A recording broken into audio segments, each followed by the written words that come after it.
What's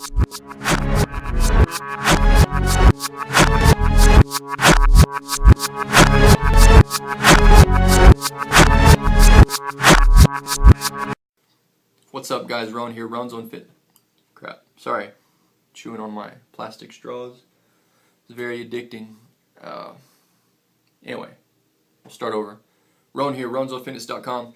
Now, I want to talk to you guys about a little something that I've been just mulling around with, because I think it's something interesting that I wanted to bounce off you guys and maybe get a little feedback, because it's pretty interesting. You know, whenever you're looking for somebody to take advice from, I think it's important to know what you're really looking for and why you're watching this person. And I think it's important to kind of discern between somebody that knows what they're talking about, or I think it's important to discern between somebody that you should learn from and somebody that you just enjoy watching because, you know, for whatever reason, you know, they may have a great physique, you just like watching them work out, or they're just funny, or you just like looking at them, you know, for whatever reason.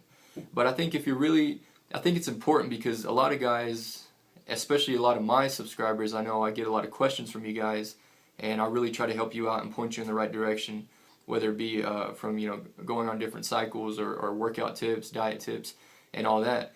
Now, I'll be the first to tell you, I'm not anywhere near the biggest guy in the gym, in my gym, or on YouTube, or anything like that. But the thing that I am proud of is that I've made a lot of gains to my physique, and I've definitely proven to myself, at least, that I can, if I want to do something to my body, I can really focus on that and I can do it. And that's through, you know, diet and exercise. And I think it's important to really find those people, whether it be on YouTube or people that you know in your own life, you know, personally. It's important to kind of grab hold of those people and really follow them and learn from them. And I say that because, you know, like me, like I'm trying to bring up my calves right now, and it would benefit me more to go and ask person A, who may not have the biggest calves, but I kind of noticed, you know, 6 months ago, and I'm just kind of speaking in generalities here, but I'm trying to give you an example. So, okay, I'm trying to bring up my calves, right? I'm trying to get my calves bigger.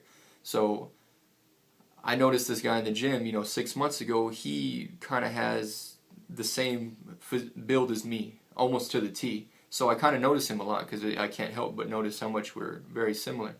And, you know, 6 months ago, his legs were probably a little bit smaller than mine. And now his calves are bigger than mine.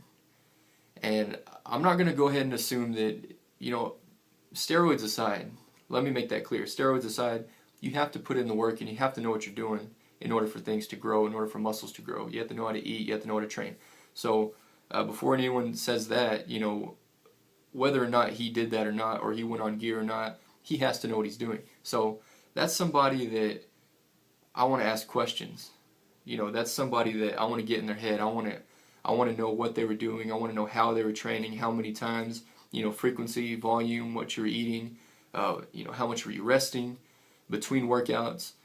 And I say that because just because I'm trying to get bigger calves, you know, that's the guy I want to ask.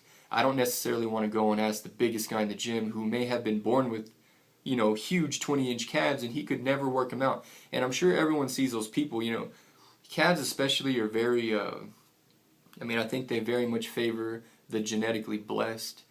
And they're very tough to bring up because you're always on your calves. So it's hard to get your calves to respond, much more so than like your biceps or your triceps or even your chest or something like that. You know, they're always in use, so it's much harder to get them to respond and stimulate them. But my point being, you don't always want to go for just the biggest guy in the room, because he may not be the best teacher. He may not know, he may have just been genetically blessed, and he can't really tell you how to get that big. You know what I'm saying? So I guess what I'm saying is just kind of keep your eyes open, keep your ears open to who you're really listening to. You know, pay attention to their body of work, pay attention to the progress that they have made. And, you know, like I said, this applies to things, people both personally and people you see on YouTube or wherever else. But just keep that in mind, guys. It's not always the biggest guy, but it's really somebody someone you can relate to, someone that can relate more to where you're at will probably be more helpful. But again, that's always just a personal decision. That's always going to be something that, it just comes down to personal preference. And there's so much information out there. There's such a wealth of knowledge out there from every single person. It can go either way. Anyway, that's my thought on that. Let me know what you guys think. Like, comment, subscribe, and we'll see you next time.